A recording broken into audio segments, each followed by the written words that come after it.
comprends pas que les enfants des années 90 ne sont pas devenus des Picasso. Non, parce qu'il faut le dire, on a beaucoup dessiné dans notre enfance, mais on a dessiné des trucs de ouf. Déjà, qui se souvient des rosaces au compas qu'on faisait à l'école. Les gamins d'aujourd'hui font plus ça, les rosaces, hein.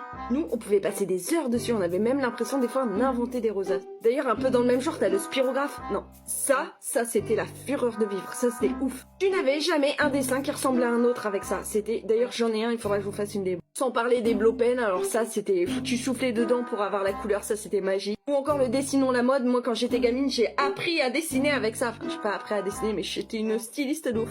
D'ailleurs, je me voyais bien en Karl Lagerfeld. Cette fabuleuse époque où on avait des feutres magiques comme ça avec le feutre blanc, quand tu passais sur les autres, ça faisait des couleurs différentes. Et vous vous souvenez aussi des crayons de couleur comme ça, Évolution, où tu pouvais les mordre, ils se cassaient pas. D'ailleurs, quand tu les faisais tomber, ils pouvaient pas casser. Enfin, on disait que la mine ne se cassait pas. Oui, je parle de cette fabuleuse époque où tu faisais les S comme ça un petit peu partout. Une fois que t'avais compris comment ça fonctionnait, bah t'en mettais partout. D'ailleurs, je sais pas si vous avez fait le truc du 6-4-2. C'était un dessin comme ça, tu faisais un 6, un 4, un 2 et ça faisait une tête. D'ailleurs, pour prouver qu'on était des artistes, on dessinait partout. D'ailleurs, les couvertures de magazines s'en souviennent. Alors dis-moi, tu dessinais quoi, toi ?